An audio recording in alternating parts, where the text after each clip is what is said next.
Do you guys remember this race? This was really the first time that I ever saw Gout Gout from Australia run. And man, did this blow my mind.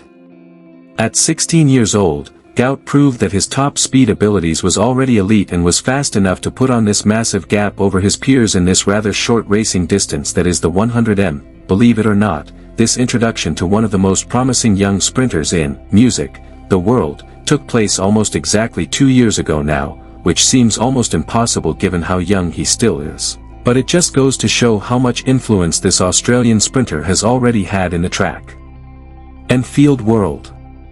Since the 2024 season, Gout has made more headlines, broken more records, and made more improvements than almost anyone else in the world. He's broken the national record in the 200 meters for Australia twice now. He won the goldenest national champs in the 200 as well, music, running a scary fast 1984 at just 17. And recently in 2026 for his season opener, he's proven that his 100-meter abilities are only increasing as well, music, as just 12 days ago now he ran a wind-legal 10 flat in the 100. And he achieved very impressive splits of 6:57 at 60 and a speedy final 40 of 3:43. This final 40 was fast enough to have been hyper-competitive even in a race such as last year's World Championships, as athletes such as Akane Sin, Jiflad Lola, Kinsella Ajayi, and also Kashane Thompson were not able to close this fast. Gout's name has quickly reached levels that very few track athletes ever attain. And with such a high profile, he is already finding himself in quite rare waters. And I'm not just talking about the Vegemite sponsorship. I mean, that's already quite based, but I'm talking about a genuine comparison to many of the world's best, even though he is still only 18. In 2025, Gout was ranked at number 20 in the world over the half lap, which is incredibly high given he was only 17 when he ran his time. But if we take away the wind, he was actually ranked 11th in the world as his 1984 was achieved with slightly illegal tailwinds.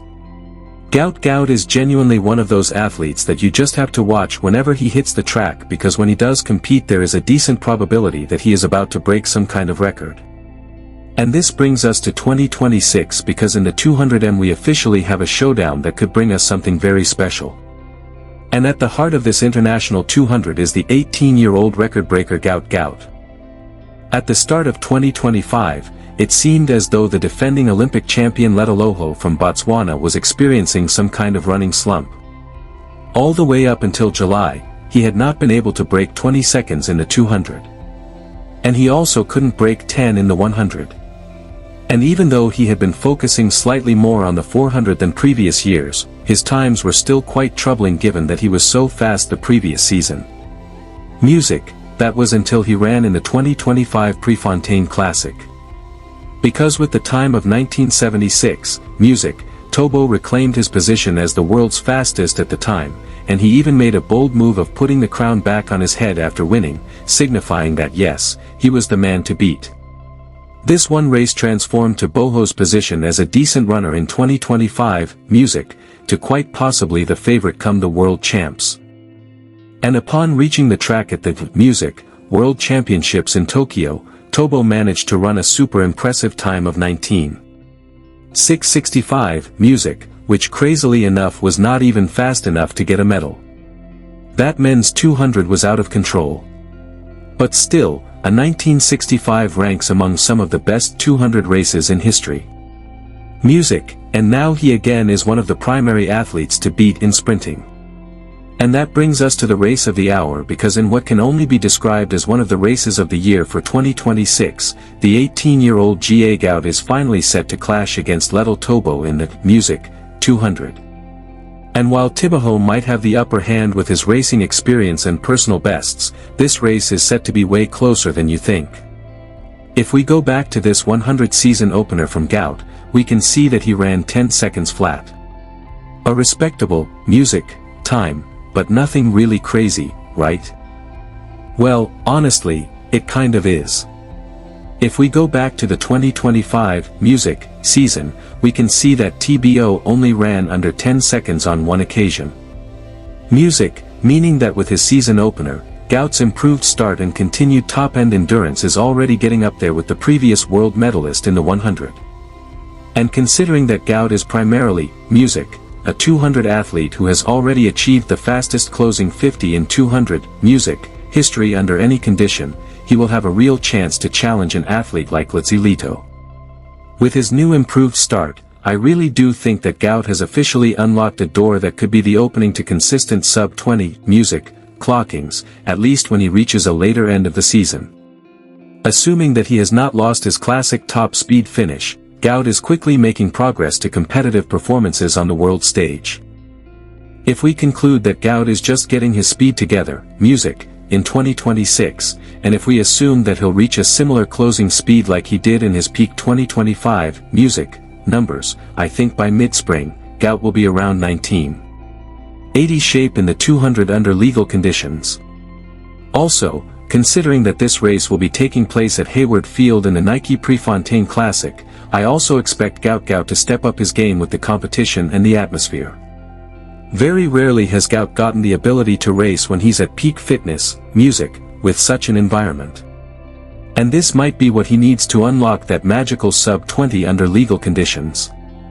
Now, if Let's healthy and ready to race on the day, there's a fairly high chance that he simply outraces Gout from his experience. He's already run under 1985 music more than 10 times. He has plenty of speed and strength to pull this time out pretty music much at his convenience.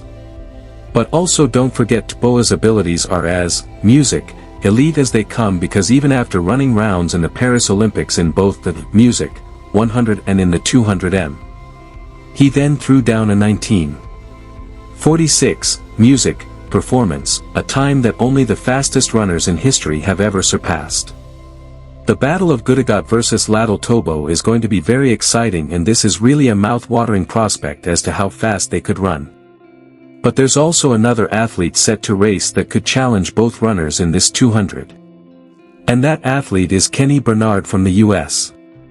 Now, in 2025, Bednarek put together one of the best seasons of his career. He absolutely dominated Grand Slam track in the 100 and in the 200. And come the World Champs, he put together another very impressive time to bring home the silver medal in the 200. And also, he did break 9.88 under legal conditions in the men's 100, a time that places him in the top 15 100 runners in history. If Bednarek is putting together his season like we've seen him do in the past, I think he's going to be competing for the win without question. But the question is, how fast will he, music, run in this year's Prefontaine Classic? Historically, Kenny has no problem breaking, music, 19.8. In fact, if he's in any kind of fitness at all, a sub-19.8 clocking will be a walk in the park. But will his presence in this 200 elevate the performances of Tebogo and Gout Gout? Or will Bednarek throw down another 195 and take this win without question? Now I would love to hear from all of you. Who do you think is set to win this matchup between Gout Gout, Letsile Tebogo, and also Kenny Bednarek? And what time do you think will be required to take the win in this year's pre-classic? Thanks for watching everyone. Until next time.